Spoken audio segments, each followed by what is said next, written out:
बेमेतरव अवैध शराब दुकान और चखना सेंटर ला तोड़े के मुद्दा हुई वाद विवाद। प्रशासन के कहना है कि सरकार के दिशा निर्देश के कारण हर अवैध दुकान ला तोड़े जाही। छत्तीसगढ़ में सत्ता परिवर्तन के बाद लगातार अवैध शराब दुकान और चखना सेंटर ला तोड़े के कार्रवाई करे जाते। फिर बेमेतरा जिला में एक चखना सेंटर ला तोड़े के मुद्दा में विवाद शुरू हो गए है।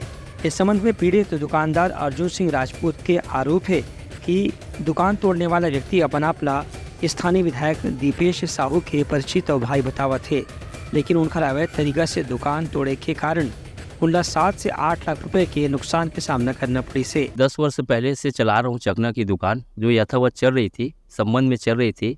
और बीजेपी के कार्यकाल आने के बाद जब अनुमति ऊपर से आई कि आता बंद कब करो, तो उस समय हम लोग यहाँ आता को बंद करके सामने टीआई आए थे सिन्हा जी, वो सामने में यहाँ पास आके हमारे बोले कि ऊपर से अनुमति है, इसको तोड़ना है। तो मैं बोला जी सर आप तोड़ लीजिए।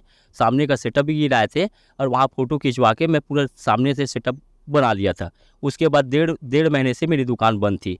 अब 1.5 महीने के बीच में विधायक दीपेश साहू का भाई लालू साहू, वो कल मेरे को फ़ोन लगाया, बोले कि वहाँ से सेटअप हटाना है। तो मैं बोला भाई अभी सेटअप हटने के लिए टाइम लगेगा और मैं बाहर हूँ, मेरे को 1 दिन का समय दो।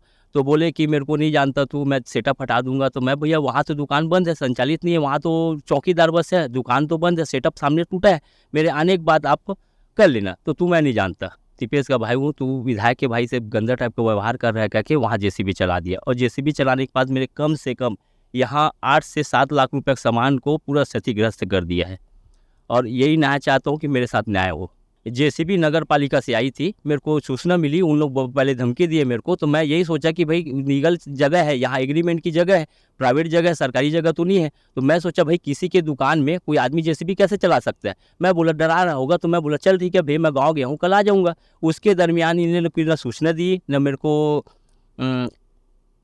नोटिस दिए, और इसके बलपूर्वक मैं विधायक का भाई कह के पूरा जेसीबी चला दिया, जिसमें मेरे 7 से 8 लाख रुपये का नुकसान हो गया है। उक्त संबंध में मेरे द्वारा ड्राइवर को लेवलिंग के लिए भेजा गया था और उसकी जानकारी मुझे कल प्राप्त हुई कि ड्राइवर के द्वारा तोड़ा गया है करके उसका परीक्षण कराया जा रहा है, जो भी नियमानुसार कार्रवाई होगी किया जाएगा। दूसरी कोती स्थानीय नगर पालिका और जिला प्रशासन के कहना है कि जो भी शराब दुकान या चखना सेंटर बिना लाइसेंस के चलत है, ओला तोड़े पर प्रशासन की तरफ से आदेश मिले हैं, एकरे परिपालन में ही ये सब कार्रवाई करे जाते है। अगर कहीं गलत ढंग से दुकान छोड़े जाही तो मामला में भी शिकायत मिले के बाद कार्रवाई करे जाही। Bureau report Uttarakhand news.